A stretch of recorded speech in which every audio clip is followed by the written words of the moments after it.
السلام علیکم ورحمۃ اللہ وبرکاتہ۔ ناظرین، ہمارے لیے ایک بہت بڑی خوشخبر یہ ہے کہ ہمارے جو قریشی برادری ہے وہ اس بات پہ قائم ہوئی الحمدللہ کہ آپ نے دیکھا ہوگا کہ بہت سارے علاقوں میں ان کی جو کمیٹیاں ہوتی ہیں انہوں نے جو ہے آپس کے اندر اس بات کو طے کیا ہے کہ وہ جو ہے اپنا جو کاروبار ہے قریشی برادری کا وہ بند کریں گے۔ تو یہ اس پہ الحمدللہ پورے قریشی برادری کام کر رہے ہیں، اور جو کر رہا ہے اس کے اوپر جرمانہ بھی رکھ رہی ہے۔ تو یہ ہمارے لیے بہت بڑی خوشخبری کی بات ہے کہ اللہ رب العزت کسی نہ کسی اعتبار سے ہمیں جو ہے ایک جٹ اور مضبوط کرنے والا ہے۔ آپ نے وہ واقعہ سنا ہوگا کہ ایک باپ نے اپنے 5 بچوں کو کہا کہ تم جنگل جاؤ اور وہاں سے لکڑیاں توڑ کر لاؤ۔ تو 5 بچے گئے اور وہاں سے لکڑیاں 2 لکڑیاں توڑ کر لائے۔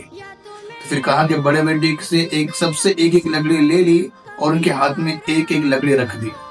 تو تمام بیٹوں سے کہا کہ بیٹے اس کو توڑو۔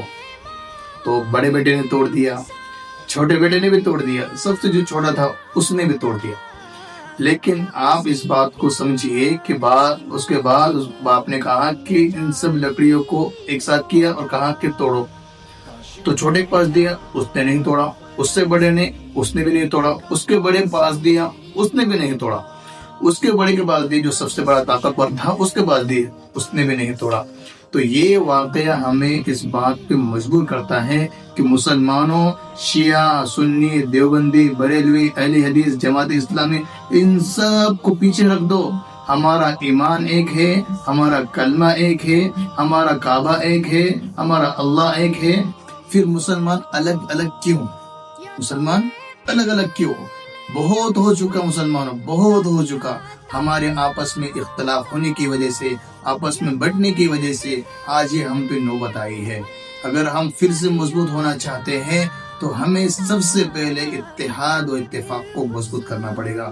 ہمارے مسائل الگ ہیں اور وہ جو اس میں اختلاف رہے گا، تمام مذہب کے جو لوگ ہیں جس کو ائمہ کو فالو کرنے والے ہیں وہ ان کو فالو کرتے رہیں، اور جس کو ماننے والے وہ ان کو مانتے رہے۔ یہ مسئلہ کوئی بڑا نہیں ہے، ہم جس کو فالو کرنا ہے وہ فالو کرے، اور جس کو یہاں پہ ہاتھ باندھنا ہے وہاں باندھے، نیچے باندھنا ہے وہاں باندھے، مسائل رفع کرنا ہے کرے، نہیں کرنا ہے نہیں کرے۔ یہ مسائل الگ ہیں، کرے بھی صحیح ہے، نہیں کرے تب بھی صحیح ہے، لیکن ہمارا الگ الگ ہونا یہ صحیح نہیں ہے۔ ہمارا آپس میں ایک دوسرے کو لعن طعن کرنا یہ غلط ہے، اور ہمارے آپس کے اندر ایک دوسرے کی ٹنگڑی کھینچنا یہ بالکل غلط ہے۔ ہم بہت نیچے گر چکے اس معاملات کے اندر۔ ابھی ہم کو شیعہ، سنی، دیوبندی، اہل حدیث، بریلوی جتنے بھی ہیں، ہم کو ہمارے دین کی خاطر، ایمان کی خاطر، نبی کی خاطر، اللہ کی خاطر ایک ہونا ہے۔ جہاں کہیں بھی ہمارے نبی صلی اللہ علیہ وسلم شان میں گستاخی ہو تو سب سے پہلے ہم اس کے آگے رہیں گے، ہمارے نوجوان اس کے آگے رہیں گے، جو بھی قانونی اعتبار سے کارروائی ہوں گی انشاءاللہ ہم پوری کرنے کی کوشش کریں گے۔ اللہ رب العزت ہم تمام کو ان باتوں پہ عمل کرنے کی توفیق عطا فرمائے، سب سے پہلے مجھے اور پھر آپ کو۔ السلام علیکم ورحمۃ اللہ۔